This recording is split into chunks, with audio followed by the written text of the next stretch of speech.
Hey friend, my name is Angel. I was arrested at 17, tried as an adult, and I went to prison. This is Prison Life to Paradise. Baby, this is day 2, and I had to come on in here because I said I was going to be consistent now. I said I was going to give y'all something every day. I missed yesterday, and I might have missed the day before that. But I'm going to try to come on here every day. If I want to give y'all 5 minutes, I want to give y'all 5 minutes. I want to give y'all some tips and tricks, or I ain't going to say tips and tricks. Baby, just don't go to prison. That's all I can tell you. But if you do find yourself there and you do have a loved one that's there, you'll know some different things to go with it. So I want to come on today and talk about my first day being arrested. Not just going to prison, but what happened my first day when I went to jail when I got arrested. I don't want to get into too much depth about it because I have been working on a book. So, okay, I know what I start off. I just start off and read y'all like an excerpt. So I've been working on the book. Y'all might hear what they call those locusts or something like that out there. But, okay. Let me start on this. And then I go into detail about what actually happened. But this is just like a little insert from when I was in jail. It's called The Morning After. A cold chill went through my body like no other. It wasn't the feeling of a cold winter day with the chill of the early morning waking you up out of your sleep. This was something different. Something that I didn't want to open my eyes up to face what was about to come. I rubbed my flat stomach. I had reassured myself that I had done the right thing just hours before. How would I know if I was right? It wasn't like I had felt a movement yet. However, I did feel a movement last night. Why? Was I further along than I thought I was? Was it a feeling of anxiety or nervousness? What I had did just a few hours ago was going to change my life forever. I rubbed my stomach gently again, just waiting on a sign. I did feel different. I felt nauseous and empty. I may just need to eat or drink something. Yeah, that would make me feel better. I heard a rumbling sound and a flash of light came from above. My eyelids were still closed, but the sudden change from extreme darkness suddenly lightened up. I always wake up and think to myself every morning before opening my eyes fully. That's the time when I have total silence, and it allows me to focus on my thoughts. However, a dream that I had kept coming across my mind that I hope was just that, a dream. So that's like an excerpt from the first part of my book. So with that, I actually was waking up in jail, but not knowing I was in jail. So I had been having dreams. I had been waking up on and off, trying to figure out, I had a dream about what happened with the altercation with the girl. And the girl so happened to be my best friend. And so when I woke up, I opened my eyes. I'm like, it wasn't a dream. Y'all, it's hot out here. I already gotta wipe my head. It's just too hot. I should have recorded my video in the house. The next one might be in the house, or either I'm gonna come out here early in the morning. But so let's rewind that back. Let's go back to right after the altercation happened. When it happened so fast. Everything happened so fast. So I went back in the house. When I went back in the house, I was actually trying to, run water over the knife, wash the knife off and everything, because it had blood on it. And then my sister came in the house. She was like, Angel, come on, we gotta go. And I was like, go for what? She said, they didn't call the police. Come on, we gotta go. So I left with her, and we started walking through, it was an apartment complex behind me. We started walking through the apartment complex, and we went down to her friend's house. So when we was in her friend's house, I had braids in my hair too. At the time, yeah, my hair long. And I think that's when they first started coming out with like crochet braids. And I had my hair crocheted in. So they was down there trying to take my hair out. So, baby, we on a full set, like, I'm on a run. Can you believe it? I'm literally like on the run. Like, it ain't dawned on me that I committed a crime and I'm on the run. So by that time we sitting there, everybody asks, what happened, we trying to explain what happened. And then we hear a knock on the door, and she was like, that sound like the police. So then, oh y'all, it getting hot out here. I'm like, go get me a fan, or I'm gonna take this thing in the house. I'm gonna speed this video up one because I'm already at 5 minutes. But anyway, so we had a knock on the door, not like, and she said, who is it? And then they was like, detective, can you open the door? And then she was like, Angel, get up and go in the bed, like that. And I'm like, oh Lord. So I'm going in the bed. So I'm looking, and I'm like, what I'm finna do? So then she opened the door. I can hear the police up there talking, asking was I there, and she said, who? And then they was like, well, we had an incident that happened, and someone notified us that the suspect may be in your home. And then she was like, I don't think nobody in my home. She said, I had been in the back. She said, but somebody could have came in when I was gone. She said, but I don't think no one else is here. So she said, hold on. So she came back that's the room with me. She was like, Angel, what you want to do? She said, you want to go? I was like, what I'm going to do? And then she was like, you can jump out the window. She stayed on the second floor. And I'm like, girl, how am I jump out the window? I'm pregnant. She was like, look, you see that? She said, there go the air conditioner. She said, jump out the window, jump on the air conditioner, and then get down out there. She said, I don't think no police right on the back. She said, because I ain't see too many. I was like, girl, I ain't got time for all that. I said, I'm finna go on up here. She said, I ain't gotta let them in. They ain't got no warrant. Like that. And so I was like, well, I'm just finna go on up here. So I ain't got time to be trying to get nobody else in trouble. I did what I did, and it is what it is. So I walked up to the front, and I knew the detective immediately because it was my ex-boyfriend's uncle. Well, cousin, actually. And it was his mom's cousin. So I was like, okay. And he asked me, Angel? And I was like, yeah. He said, were you involved in an incident? And I said, yeah. And then he said, come go with me. So at that time, we was walking down the steps. And he said, I'm not going to handcuff you. He said, but I'm going to have to put you in the car in the back seat. And then I got to see what else going on. And then I said, okay. So we was getting in the back seat. I was like, ow. He was like, what? I said, I'm pregnant. He said, okay. He said, I ain't going to even handcuff you. Let me lock the door. So he locked the door. And baby, what came next? I was not expecting. All I heard was, mayday, mayday. Suspect's brother shooting at the paramedic. I'm like, OMG. Now, who done went and find my brother? Now, this ain't the oldest brother that I was talking about on that video. Baby, this is the middle brother.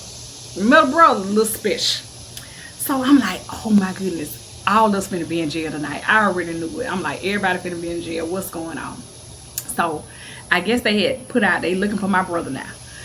I'm like, oh my God. So, he put me in the car. We went down to the police station. So when we got to the police station, he took me in to this room, and he was like, well, I got to take you into this holding room before you process. He said, but I'm gonna have to handcuff you. He said, so I'm gonna handcuff you to the little desk thing right there. So he handcuffed me there, and he left me in the room.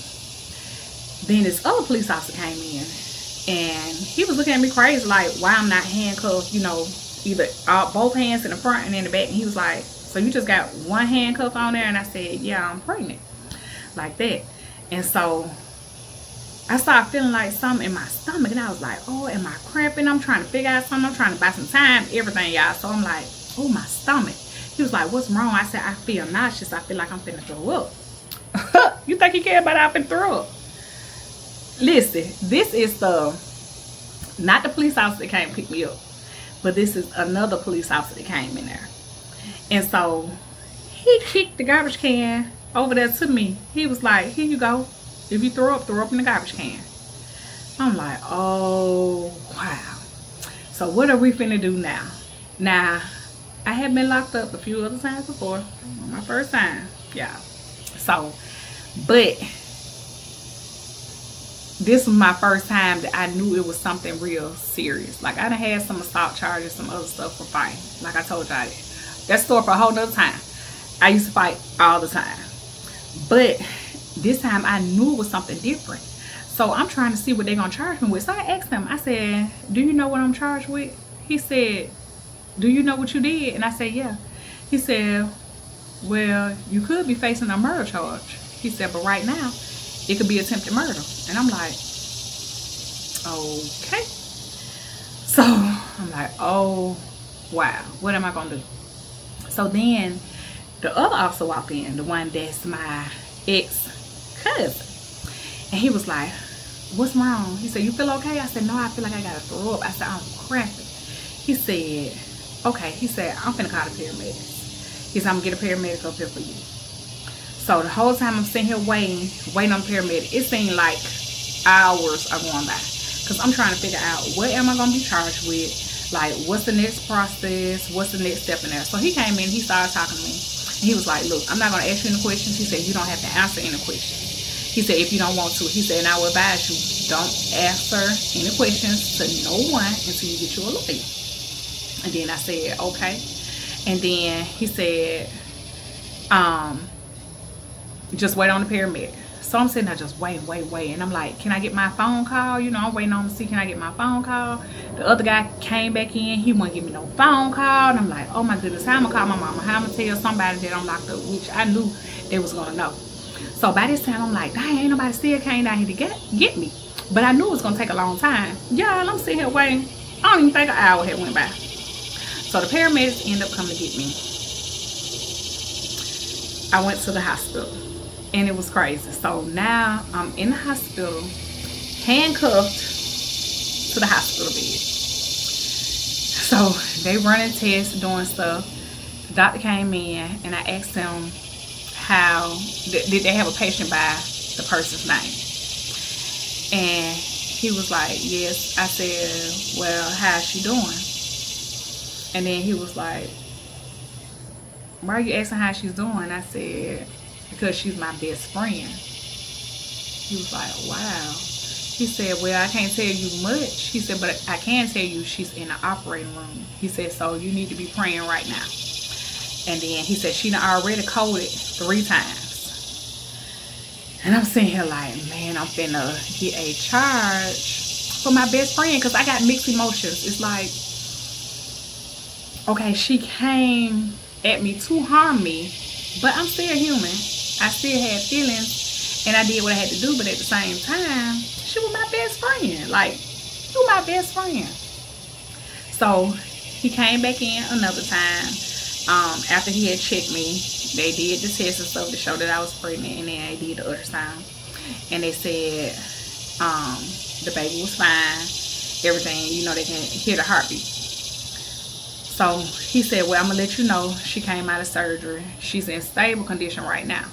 He said, and that's about the most I can tell you. So I'm like, okay. So it seemed like I was in the hospital for a long time. Now, y'all, I'm trying to stay here a long time because in my mind, I'm trying to give my parents enough time to come down there and bum me out or bail me out or whatever they're gonna do. And so I was asking, could I use the phone there? They wouldn't let me use the telephone. So now, maybe it happened around 9 o'clock. Maybe now it's about 2 or 3 in the morning. And the police officer don't finna come back and get me. So when we got back to the police station, the officer who came and got me, he was off duty. He was finna get off duty. So he said, but first I'm gonna let you use the phone to call. He said, because your mom been calling up here looking for you. And I'm like, oh, I know she mad with me. You know, she was at work. My mom used to work at the post office. Like, baby, I got my mom at work. I know she mad. And this something serious. This ain't just no suspension from school, y'all. Mind y'all, I was in the 12th grade. So I'm like, this ain't no suspension from school, nothing like this. This something serious. So he told me I could call. So I ended up calling home. And I was like, hey, Mom. She was like, hey. And then I said, I told her what happened. Well, I didn't tell her in detail what happened. I just told her, you know, that I was down in jail, and she knew I was in jail, and we were trying to figure out what my charges and stuff was, because she was like, ask them what your charges is. So they said they was going to get ready to transport me to the county jail. And so she was like, well, what are you charged with? And they told me I was charged with attempted murder. They was like, how much is her bail gonna be? And it was like $30,000. So I was like, well, Mama, you come to get me? She said, $30,000. She said, the bank's closed. She said, I gotta go to the bank in the morning. And so I was like, I need somebody to come get me right now, like ASAP. I ain't got time to be going over here. Now I'm finna go over here to the county. So we left there. They transported me to the county jail. I remember getting in the county jail, and it was different from over in the city. And I could see they cells, but I went in the cell. See, I had been in this room the whole time. So when I got to the county, they started processing me in. And if you know the processing booking, they're gonna fingerprint you, they're gonna take your pictures, they're gonna wash you down. They was gonna try to make me take my hair out, but I kept telling them that somebody was coming to bail me out. And you know, they had to wash you with all that lights and stuff like that. So they give you a little bit of time if you think somebody's gonna come bail you out, not to wash down and do all that other stuff like that. So they fingerprinted me, and then they took me in the room, and they said my mom had already called, and she was trying to make arrangements, and the bonding company called and said that she was gonna be there to bond me out. So now they still had to put me in an actual jail cell. So yeah, this is my first night in a jail cell. Like any other time I get in trouble, I'm not there long. I'm in a little holding cell. They might hold me for a second, and then guess what? I go about my business. Somebody came and bailed me out. So this time, nobody had came yet. So I'm sitting there, and I'm like, what I'm gonna do? It's hard. They coming there. I was like, can I get a mat? Because we're in this holding cell, but it's already 3 other people in there. So it was 2 people on these bunks, and then somebody was already on the floor. So they came and gave me a mat and a little sheet or whatever to put on the mat. So I laid down in the mat, and I was like, oh my goodness. I didn't want to lay down because I don't know who I'm in here locked up with. I just got through fighting. I ain't even got time. I ain't ready to fight again. I just want to go home at this point. So I'm looking around this cell. The cell was horrible. Man, they had a smell like no other. Mind you, I'm pregnant. Do you hear me? And everything is coming up in my nose like a whistle up my nose, and I'm like, what is going on? So I get this smell, and I'm like, what is that? And then I said, I smell something. And the lady was like, oh, that's the little hole that was down on the floor. So the toilet was stopped up. So they had a little hole on the floor, baby. You gonna have to pee in that hole. Oh, urinate. Let me stop. I might have to cut that part out. I don't know if I can say that or not. Baby, who will finna urinate in that hole? My stomach finna be hurting, because I'm finna hold this urine. Y'all know I'm pregnant and how hard it is to hold while you're pregnant. So I'm laying here, I'm like, oh, am I gonna be able to go to sleep? So this whole time I'm up, I'm like, dang, I know about 3-4 hours and passed by. So I'm asking them what time it is, the guard or whatever. They catch us an attitude. They ain't finna tell me nothing. Walking past me while I'm up in there. So we got these poles that's on going around the little thing, which you can knock on, or they can see you, because it wasn't like the other holding cell where they close you up in there. This is like a waiting holding cell in case somebody come get you. So if somebody don't come get you within maybe 4 or 5 hours, then you got to get booked in, processed in, and then you got to go to the bed. So I'm still just waiting. I'm like, I know time going by. So I was like, Angel, you got to go to sleep. You got to go to sleep. You got to get some sleep. So I went to sleep. Had a dream about the incident. I woke up. I looked around. I'm like, dang, I'm still here. So I went back to sleep. I woke up again. When I woke up again, I asked them what time it was. Baby, it wasn't even 6 o'clock. They were just finna get ready to switch shifts. They switched shifts at 6 o'clock. So I'm like, oh Lord. So now you got them, they got to come in, they got to do a count because they switched the shift to know how many people are locked up. So I'm still waiting. I'm like, Lord, time going by, but it seemed like I'd been asleep 3 times. So finally, that was the last time I closed my eyes. That's the excerpt from the book. And I heard the noise, and I'm like, because I'm waking up, and I'm like, oh Lord. And when I heard the noise, That's what made me open my eyes. And I'm like, I really did this. I'm really locked up. Man, that was crazy. It was crazy. That's when I came to reality, like, Angel, you really did something. And this is serious. Like, this ain't no regular fight at school, or this ain't one of the fights where they take you over there to the city jail. You can get bonded out. You know, I'm still a teenager, so most of the time I was getting charges. I was getting misdemeanors or, you know, tried as a teen. Baby, or I had to go to juvenile. I knew it was serious when I had to come over here when they said they was going to try me as an adult. So, one of the girls in there, she asked me what I was in there for. And I was like, attempted murder. And she was like, wow, somebody must have teed you out, you know. And I'm like, mm-hmm. And I want to say, you finna tee me out, ask me my business, but please leave me alone. And so, she was like, well, how much is your bond? I was like, 30,000. She was like, okay. I guess she was a professional. She already knew. She said, well, they don't have to pay the whole 30,000. You know, tell your parents that they can go over there and go to the bonding company, and then they can either put up their house or they can pay, you know, the money, cash or whatever. So I went over there because we had a phone that was inside there. So I went to go use the phone, and I called my mom and them again. And my mom was like, my dad was down there. They were just waiting on the paperwork to get processed. I was going to get out. Long story short, they ended up putting their house up for me to get me out. So they called my name and told me all the way.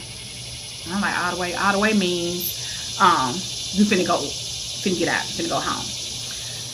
I'm gonna tell y'all some more terms stuff later, baby, because it's so many terms you have to learn, baby, once you get up in the little system thing or whatever. But so they said all the way. Baby, I was so ready to go home and get in the shower and wash that jail scent, smell, everything else off me. So when I got home, I didn't actually go home. They took me to my brother's house. Mind you, this happened at my house. And my friend only stayed 2 doors down from me. So they didn't want any more altercations, you know, between the families, me, this and that. So they took me to my brother's house. It was like, we're going to let you go chill out over your brother's house till all this stuff, you know, blow away.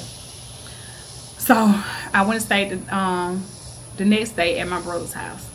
You know, nobody was really mad with me. You know, they know how I am. And they know, I guess they feel like I had to do what I had to do. So nobody was mad. You know, they made sure they got me something to eat. And we just really chilled out at my brother's house that day. So the next day, I went back home. I remember being in my room, and I was looking out the blinds. She stayed across the street. She was two doors down across the street from me. And I can remember I saw her brother walking down the street. And I thought he was going to the store. The store was, we was the first house on the block. So the store was right there across the street from us. And so I'm thinking, you know, he probably going to the store. But then I hear a knock at my door. And I'm like, OMG. Her brother down here at my house. It's finna be some more going on. So I heard my mom talking. I kind of cracked my door open so I can hear. And I heard her talking, saying, you know, Angel resting, she sleep. And that's all I could really hear. And so she closed the door. So I peeked back out the blinds, and I could see her brother walking back from my house, walking back down the street, and went over there. So then my mom came through there, and she was like, you know, such and such. She said his name. We're just gonna go with Mark.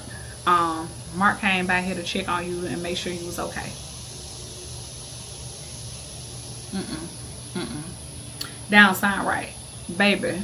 I just almost took your sister out. Something ain't right with that situation. So, baby, I had to tell y'all that for another day. That's just, I wanted to let y'all know how it was my first night actually going to jail. Baby, it was dirty. It was nasty. It was one of, like, the worst days of my life. I literally was there from maybe 10 something that night because the incident happened about 9. I ended up going to the hospital. I stayed in the hospital about 4 hours, 3 or 4 hours, and then came back. And so by the time I got processed out and everything, it had to be maybe about 9:45. I was leaving. So this is the first 12 hours of me going to jail. And them 12 hours, baby, the thoughts and stuff that was racing through my mind was just crazy. But it was real. Like this actually happened. And do I still want to take this back? Yes. Like, I wish I could still take this day back. Like, it used to play in my mind so much. But I'm here to tell y'all, don't beat yourself up about it, because you can't go back. You can't turn back time. All you can do is process it and then figure out the next step, what you're going to do. Because now you're going to have to go to court. Your family going to have to go to court. Like, it's finna be a trial. It's a lot of steps that's finna go into this process. A lot of things finna come. Like, your life is finna be changed forever. And you can't take that day back. Even if you don't go to prison, if by chance you get probation or you get out, you beat your case, you still can't change that day. So that day is always going to be in the back of your mind. And you're going to remember. Like, how vivid I just remember this. You're going to remember this day for the rest of your life. However, how is it going to affect you? Like, are you going to keep beating yourself up about it? Because I did for years, and you can't. Like I said, it's going to be a process. It's going to be a process for your family.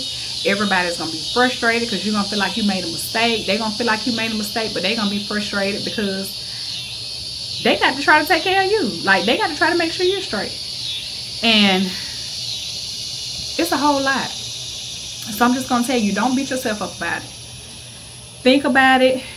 But when you think about it, think about what you could have did differently to make sure you don't do it again. Think about that your decisions could have hurt somebody else.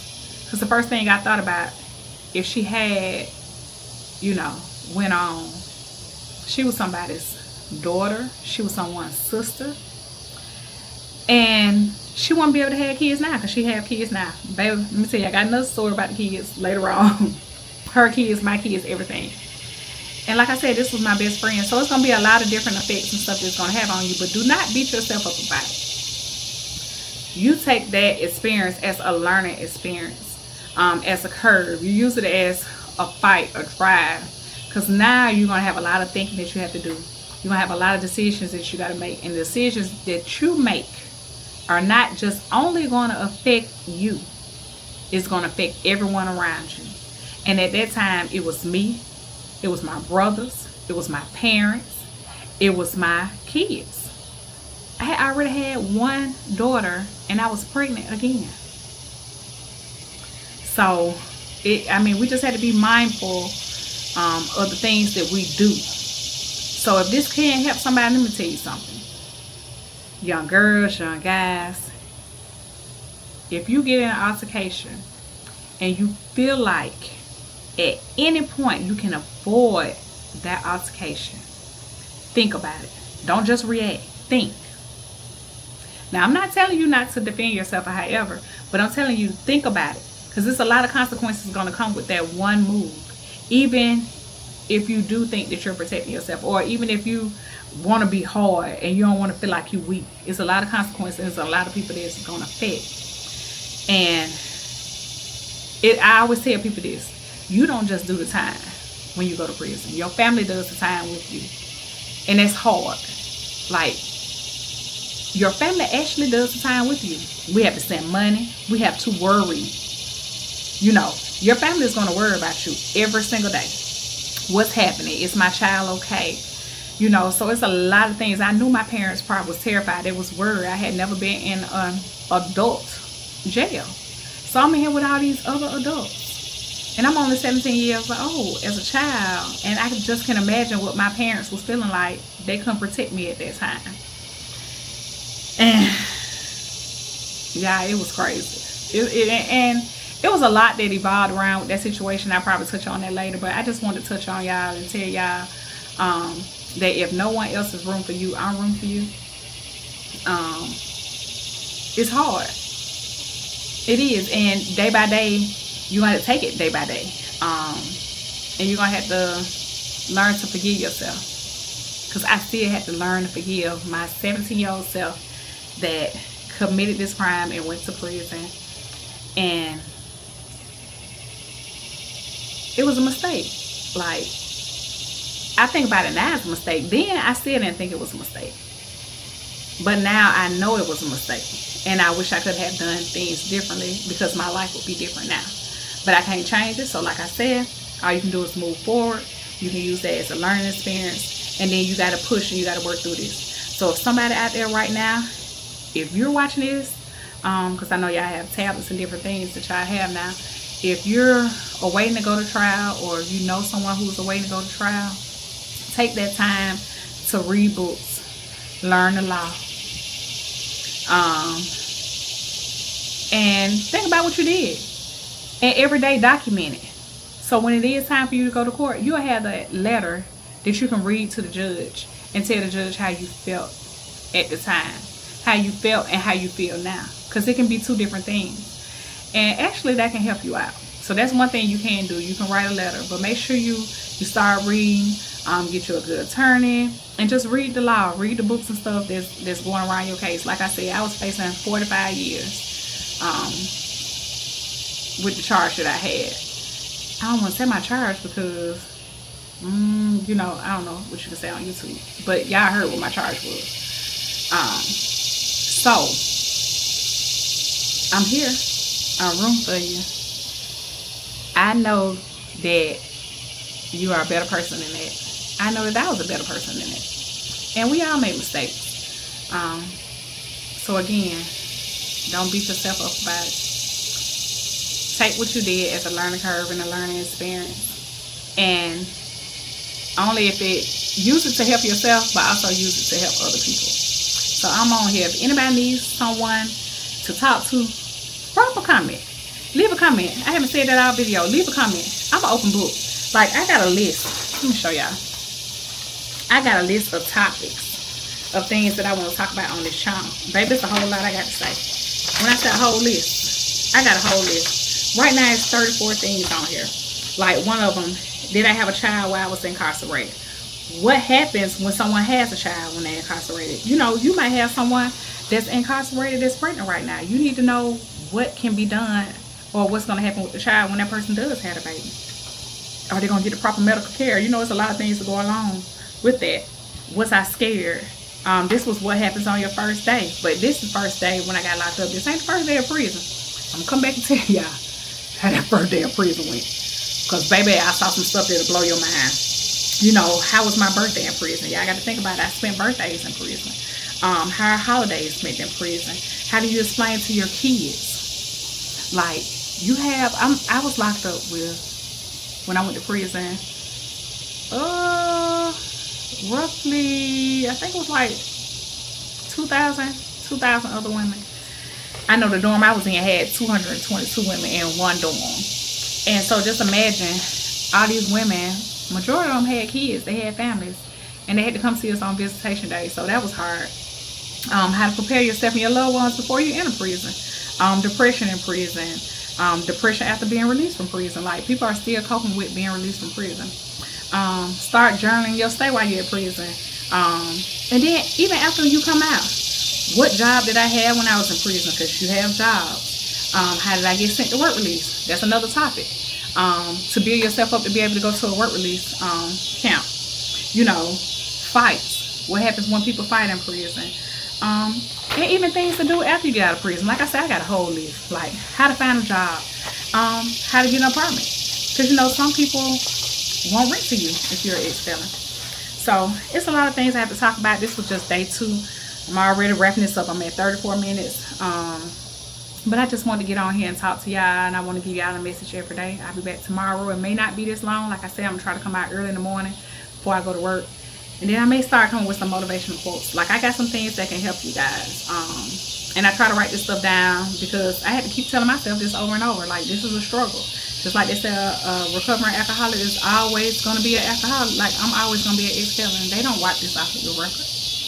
So this stuff that you're going to deal with, and find peace and solitude in it. And as I hear all the stuff chirping out here, I hope this ain't bothering y'all, because baby, if I need to put in a little music on here, because these little locusts and stuff be talking, baby. Like I said, we down here in the South, baby. We in Alabama, so.